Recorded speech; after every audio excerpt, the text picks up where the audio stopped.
everyone. Welcome back. Josh David with Republic Pain Specialist here. Little Friday morning chat talk. Not seeing patients on Friday morning, probably traveling here in a little bit to go do some more teaching. But we want to come to you and talk to you about some case studies and different things that we do at Republic that we think are just kind of out of the box and a little different. Trying to think of how we target pain that other locations, other places you may not have even heard about. Josh and I had some great stories recently, even this week, about genicular nerve radiofrequency ablations. So I'll let Josh tell you what is a genicular nerve and what's radiofrequency ablations. Yeah, we in the knee there's a handful of nerves that kind of innervate the knee capsule. What we do is we can block those nerves. Essentially put those nerves to sleep, and if we can get rid of the pain, even just temporarily while that local anesthetic is on board, that tells us that we would have good success with a radiofrequency ablation. Essentially, it's the same procedure. We're just kind of putting heat on those nerves, direct heat. What that does is stop the sensation of pain from traveling up to our brains, telling our brains that and registering that our knee is hurting. We do these a lot for a couple reasons. One, folks that maybe aren't good candidates for surgery because of their health or other reasons, or if they just aren't keen on having surgery. I have a lot of folks that do that. They don't want to have surgery. And I can't blame them. I get it. It's a surgery, and it's a big surgery. We've found that doing these before folks that are having planned knee surgeries as well has given huge benefit to these guys and gals too, because they're essentially, what we're doing is we're taking the sensory aspect out of the knee. And when I say that, it doesn't mean your knee is completely numb, you can't feel anything.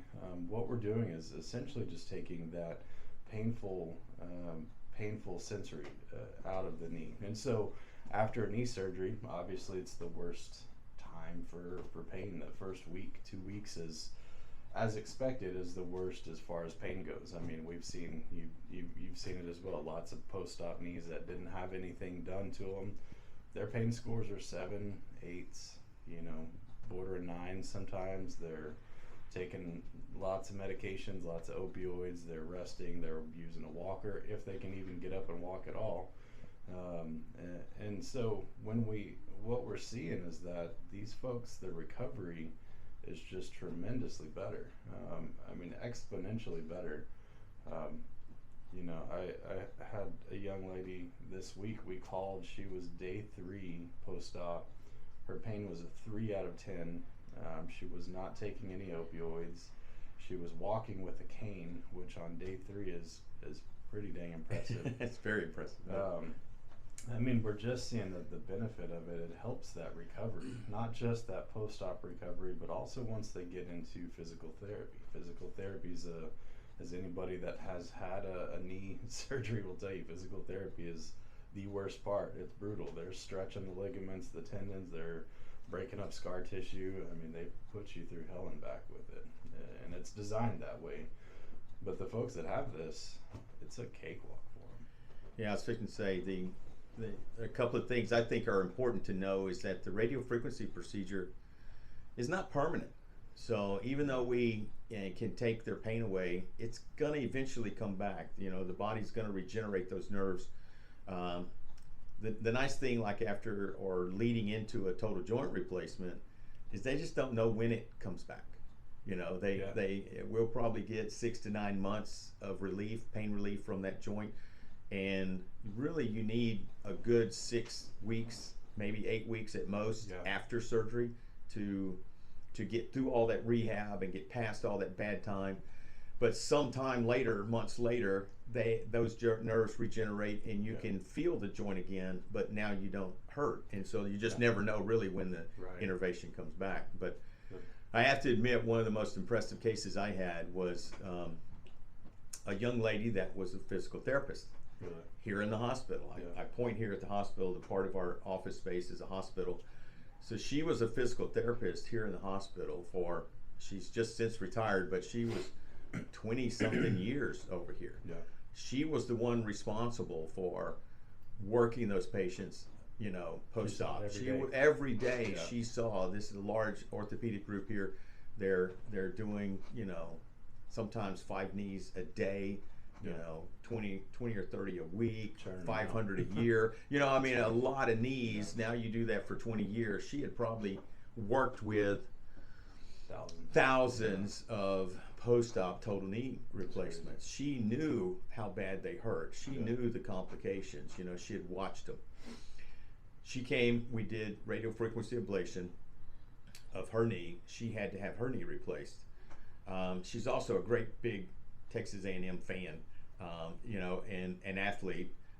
And I think on day 3, she walked in to the A&M softball complex with a cane. Post-op. Day 3 post-op. She walked from the parking lot, which is not a small distance. No. It's like several hundred yards, if not a quarter of a mile. And walked in, took stairs up into the stadium, watched a softball game, and then walked home. And she said, I didn't hurt David. She was walking totally unassisted at day 5, 7. Never took any opioids, never took any pain. And she is probably one of our greatest advocates and trying to get the surgeons on board to do more, send their patients over and try to give an option to them to go through less pain, less opioids. Yeah. And obviously if we can use less opioids, have less pain, then guess what? That patient is going to work that knee harder, push it more. And the ultimate goal, our expectation is that now you essentially have a better outcome of that surgery. Yeah. That if you're going to go through that, if you're going to take that risk and go through it, let's try to get a better outcome out of it. Make sure we can get a better outcome. I think the other cool thing, I'll take a little more time if you don't mind. She was so impressed with the radiofrequency ablation of her knee. Her partner, significant other, is actually a strength and conditioning coach for Texas A&M. Really? Very strong female. Yeah. Tore her shoulders up, needed to have shoulder replacement. Now jump forward a year or 2. She came to me and said, can you do that for a shoulder? And I said, as a matter of fact, I can. And I radiofrequencied her right shoulder. She went through surgery and replacement with very minimal pain. Yeah. I didn't track her numbers, so I don't know if I could get. I'd be wrong if I told you actual numbers, but it was impressive enough that she came back when she wanted her left side done, and we radiofrequencied her left side. Nice. So that one couple now I've done, 3 joints between the 2 of them. That's awesome. and they're very, very happy. So that's a total game changer, man. For especially such a. I mean, we hear it all the time. Shoulders, knees. I've actually heard hips are not as bad if you without all that. But shoulders and knees for sure. And if you can just completely change the experience of somebody having that, and we've kind of had the unique opportunity of having a handful of folks that have had. I recently just did it. One gentleman had his right knee replaced. Didn't have any of the workup. And then I worked on his left knee and RFA'd the left knee, and he said it's just night and day different. 80% is what he threw out as far as just difference in pain and difference in experience, and that's huge. Yeah, that's crazy. That's the greatest. We're bringing these videos to you and talking to you, but we're also going to bring a lot of patient testimonials. You can believe Josh and I or not, but when they give their story and tell their story, it's just. Yeah. It's too impressive. It's just too impressive, the difference it makes in their pain levels, opioid usage, and ultimately their outcomes. I mean, hell, our own one of our office staff had a rotator cuff repair done. What has it been? 2 weeks ago? Well, I think they cleared her. She's like 6-7 weeks out right now, and so we RFA'd that. Josh RFA'd it. She just got back from. Josh was just telling me she just got back from physical therapy. Initial physical therapy appointment to see, are they doing it 3 times a week, 2 times a week? And the guy said, "You're moving. You have range of motion like you didn't even have surgery." He said, "We're gonna do 1 time a week just so that we can say we did it." He's like, "But you're essentially moving like you didn't have surgery." And she's taking no opioids from day one from a rotator cuff repair. From day one after surgery. they discharged her and they were like, "Are you sure you're not hurting? Do you understand what we're saying?" She said, "I don't have any pain, thank you, but I don't have any pain." And then she left, and she's been just on cruise control. She was back at work in 5 days. Yeah. Had to wear a sling, but Yeah. just to protect it, but Yeah. no pain. I mean, Yeah. I really hope we can get this word out and people just start getting educated and knowledgeable about the potentials, the options that are out there for joint pain Yeah. or surgical pain. Yeah. And it's not an opioid. It's not a pill that you need, that it works better. It's a shame too, because I think it's just an issue of a lot of providers don't know how to do it. I mean, I came from a practice where it just wasn't done just because, well, that's not how we do it, you know. And, Yeah. and here, that's our MO, is everything ultrasound. I mean, and doing different. And so, like I said, just having been on both sides of it, this isn't something that a lot of people do. And truly, I think that's what people are seeing. Our patients are seeing is that we are different. We're doing things a hell of a lot different than a lot of other places, and I'm proud of that fact, and I truly think that's what I want, and I think we're on the same page there. It's Absolutely.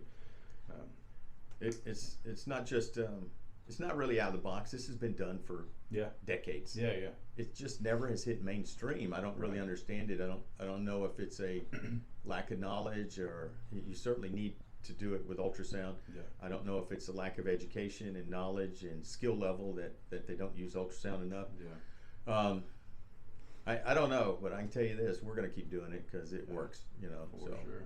All right. Yes, sir.